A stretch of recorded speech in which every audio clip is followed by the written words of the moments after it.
Prelude to Ecstasy by The Last Dinner Party. So, this was selected by Adam Reeve, who is one of the editors of Dead Good Music blog, a citrusy good music listen. There's all to do with oranges and music, apparently, although I think that's the branding element, the citrusy good stuff, and great selection because this is one which there's a lot of hype around, and occasionally we do like to tackle some of these hype led albums. And kicking this one off, we'll have Karl. Yeah, I mean, it's funny. I mentioned, obviously, reviewed this one in my blog, and mentioned when talking about this album, and we've mentioned before as well on the pod, how media hype these days can greatly distort expectations when it comes to an album. I think we mentioned last month the buzz around Sprint and how that actually worked against them, as that was, it was a solid debut, but for us it was maybe billed to be a bit more of a revelation than it initially turned out to be. Similar, I think, with Boy Genius last year. Thought that was a solid album, but personally for me, it wasn't as good as the hype would have suggested it to be. So yeah, there's the media hype, but then there's also your own expectations that you can create as well. The National, one of my favourite bands, built them up in my head to be this untouchable force that just naturally deliver with every album. And then obviously last April, when they do deliver one that is subpar, it somehow ends up even more disappointing. So yeah, going into this one by The Last Dinner Party, I had probably both of those factors at play. The media hype machine well and truly behind them. BBC Sound of 2024 winner, Brits Rising Star winner, column inches galore dedicated to them, which are obviously an initial turn off when it comes to this band. But, listen to their music, and that's kind of where my own expectations of this album came in, having heard Nothing Matters, Sinner, My Lady of Mercy, and just being really taken with those singles, suddenly thinking, this could actually be something special. And yeah, with all that, the hype machine, my own expectations, having all that to live up to, the fact that this Last Dinner Party album, I would say, not only meets those expectations for me, but surpasses them, is quite incredible. I did mention in my review how it reminded me of when, the Arctics and Oasis were breaking through, not necessarily because I think they'll go on to have the same cultural impact as those bands, time will tell on that front, but those were two artists with, all the hype in the world before their debut came out, and then their debuts almost still ended up sending them into like another stratosphere. And I kind of feel like that's the way it's going with The Last Dinner Party. Biggest opening week of album sales here in the UK by any band in the last decade. Fastest selling vinyl debut of any group this century as well. It's quite remarkable. And honestly, it's just fully deserved. I think from start to finish, it's just these grandiose, art rock bangers packed with, jaw-dropping vocals, scintillating guitar riffs, poetic lyrics, and their own kind of captivating energy that they put forward on this record. I think the first half is outstanding, but then the second half is somehow even more magnificent than that first initial run of tracks. I won't go through highlights because honestly I could mention every track on here probably, but I'll shout out the last three songs are probably my favourite on this, starting with Portrait of a Dead Girl, which, one of the songs of the year so far for me. The guitar, I think that's the main thing that pulls me in on this record, the guitar work by Emily Roberts, just utterly jaw-dropping. It's incredible how accomplished she sounds on all the songs here as a lead guitarist. You almost have to you almost have to remind yourself that this is their debut album and she's only 26 years old, because you know, you listen to this and the level that she's playing her guitar at, and at some of these songs, it's just, yeah, it's mind blowing. It really is. So yeah, for me, the album's just phenomenal all the way through. With, as I say, each song feels better than the last one, and it kind of builds to this big crescendo where, you know, Nothing Matters comes in. It's this triumphant kind of fist in the air moment. It's the penultimate track on the record, and you know, it was great as a single, but I think placing it as that penultimate moment on the record, it just adds another level to that song. um yeah, just that placement in the track list, just extra power to that song for me. And then the final song, Mirror, again, Emily Roberts, her towering guitar work on the back half of that track, just incredible. The sweeping strings that come in, Abigail Morris delivering that "I'll Fade Away" refrain. It just closes out emphatically and brings everything full circle. Um, as it ends with that like orchestral instrumental at the end that kind of ties it back to the start of the record. So yeah, as I say, top tier debut album for me. The one band I've heard in recent years where all the hype around them feels justified. Um, you know, there was a sad moment the other day. I'm not sure if you guys saw it, where the band were quoted slamming post punk and, you know, bands that sing about the cost of living crisis. Um, which obviously, you know, reading it on the surface, it did come across as like quite problematic to read. Um, you know, as you can imagine, as soon as that kind of got flagged, it quickly started circulating on social media. As these things do, everyone was like quick to slam the band, you know, jumping to their own conclusions, calling them tone deaf, you know, attacking their background of privilege.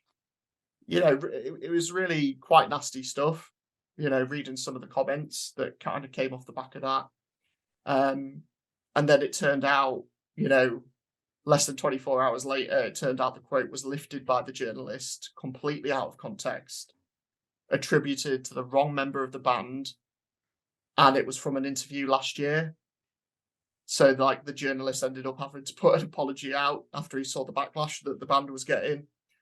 And you know, when you see the quote in the correct context, it's clear that they were just talking about, you know, music after lockdown. It was almost like a slightly badly worded way of saying a lot of people are looking for escapism from reality, and that's where their music comes into the fold. But yeah, the way that quote was used, it was just completely flipped to mean something that it didn't. Obviously, as I say, attributed to the wrong person. But yeah, it was just one of those things that really annoyed me, because, you know, you have this young band that we should be heralding for their obvious talent and, you know, giving us this amazing debut, but instead people are kind of sticking them with this industry, or they're an industry plant, you know, giving them that tag and jumping at the first opportunity to try and cancel them. You know, for me, we should, you know, when a debut like this comes out, you should be nurturing and promoting it, you know, new music and new artists, you know, especially when they are this good, you know, you should be like building them up rather than, you know, rushing to tear them down. But anyway, rant over. I went off a tangent again there. But yeah, love this album. Fully on board the Last Dinner Party hype train at this point. And yeah, I can't wait to see what they do next. Certainly been mired in controversy. I think, you know, from the very beginning, due to the record deal they have and industry plants. That's another thing which has been leveled at them in the lead up. So yeah, I did see that all as well. Did you see all this as well? Kicking off, Kylie, all the backlash to that particular quote. Yeah, that quote I feel like was just the millionth thing with this record, that it doesn't stop, and I've had to just completely stop reading most of that stuff. And definitely separate it from this record because, yeah, I agree. This is an excellent album, let alone a debut album. Yeah, this was the first record of the year where I sat. I think I was driving back from the airport at 6:30, 7 o'clock in the morning, something like that, and it was rainy, sleety, and just put that on for the drive back, and just every single song I think landed for me. Outside of, I can't help but laugh at the intro every time, the Hans Zimmer of it all. It is a little over the top, um, which I can see where that would kind of give you an impression about this band. I think you could get rid of that and you'd be okay. Um, but yeah, this is. I mean, we can crap on them all we want. We can call them industry plants. We can say they're prep school Richies, and that part might not be um, untrue. But to me, this is just a lot of sexism.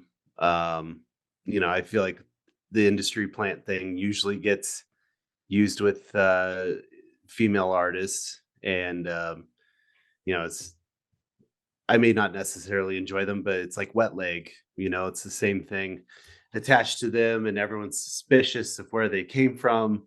And Last Dinner Party, these gig with the Stones and that kind of thing. Well, guess what? If you're signed to Universal Music, you're going to get the opportunity to, get put in front of the right people to be at a Stone show, that kind of thing. So, just overall, yeah, you have to remove the straight sexism of this entire thing, and then the other part of this is where's that going with this? The other part of this is they're just the pure musicianship on this album you can't deny. I mean, constantly.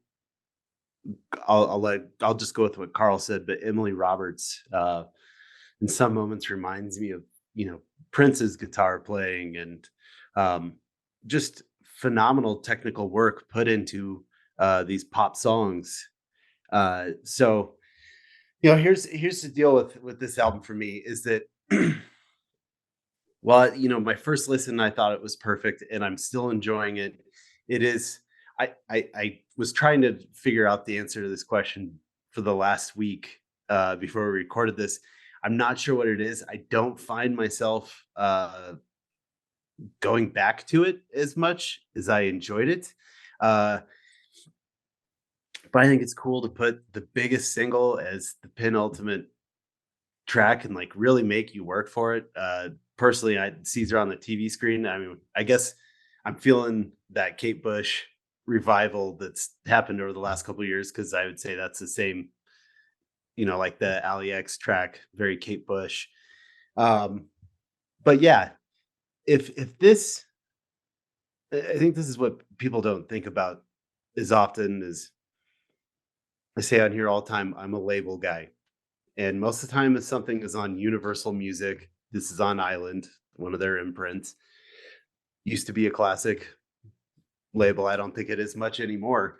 But if Universal Music, after the last couple of decade plus of major labels just putting out a bunch of turds, if they want to put this out, and if this is what Gen Z responds to and gets into, then I'm all on board. I would rather hear this album than most of the stuff that Universal's putting out. So yeah, more of this, and leave them the fuck alone. Because guess what? The Strokes went to boarding school too, and they're revered. And there is the rich prep kid thing that I remember at the time, and same thing, and it still follows them, but like not to the degree that this is. And it is what it is. People with connections move along in the industry. That's how it goes. But at least they're making great music while they're doing it.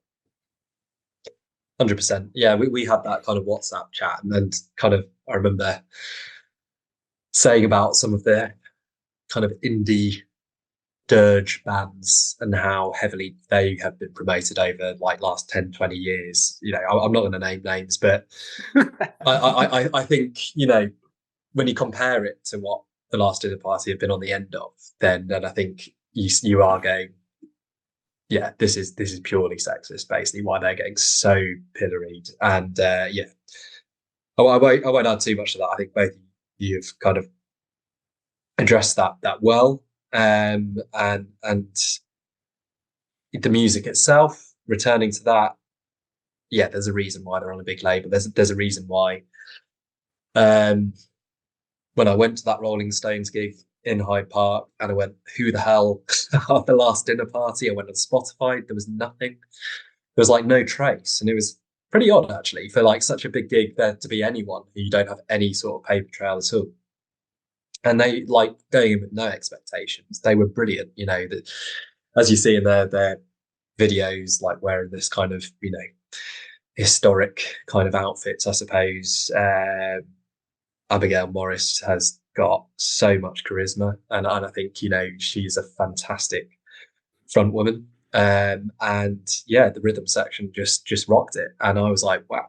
I was really impressed. That was my first touch point, and then obviously since then there's been the singles, and each one of those has just immediately, you know, racked up the millions of listens. And then I think, you know, Karl, you touched upon Boy Genius. It feels like a moment like that. I felt, you know, I wanted them to be part of this this particular podcast. I'm glad that Adam, who on our rota of different independent music bloggers, will be selecting fourth album, and then we leave the fifth up to the public. Very glad that he chose this one. I didn't want it to be left off, because it's one of those which is a talking point. And, you know, do they meet the hype? Boy Genius, I think collectively we decided for us, and I think we are quite different to the majority opinion here, but we weren't blown away.